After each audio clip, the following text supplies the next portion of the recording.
ஹாய்ங்க,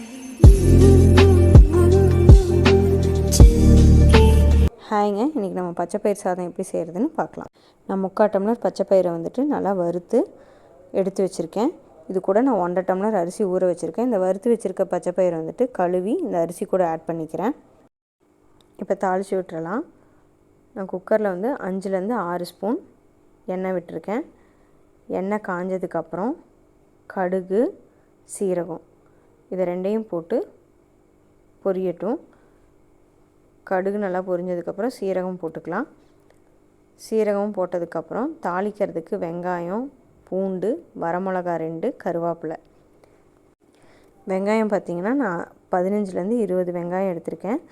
நல்லா கட் பண்ணி எடுத்து வச்சுருக்கேன். பூண்டும் 5லேருந்து 6 பல் பூண்டு, அதையும் கட் பண்ணி எடுத்து வச்சுருக்கேன்.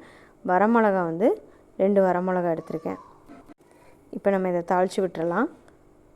இது நல்லா வதங்கினதுக்கப்புறம் ஒரு தக்காளி, நான் பெரிய தக்காளியாக இருந்தனால ஒரு தக்காளி எடுத்திருக்கேன்.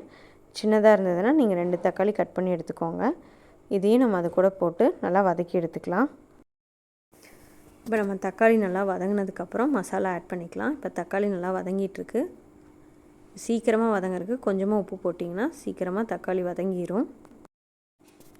இப்போ நம்ம மசாலா ஒவ்வொன்றா ஆட் பண்ணலாம். தக்காளி வதங்கினதுக்கப்புறம் நான் வந்து 1/4 ஸ்பூன் மஞ்சத்தூள் போட்டிருக்கேன்.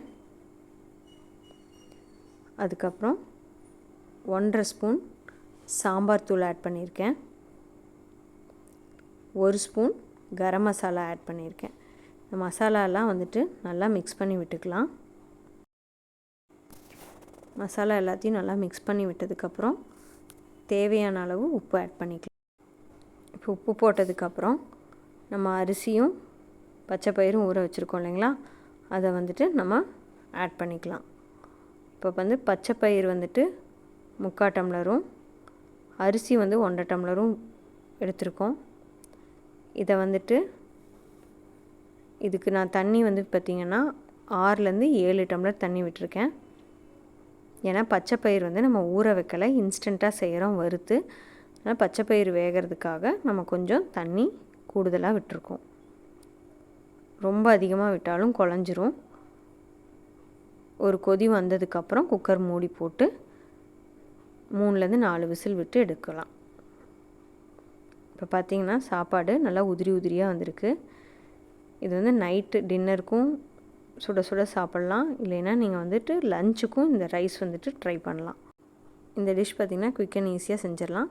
இந்த மாதிரி ஒருக்கா ட்ரை பண்ணி பாருங்கள்.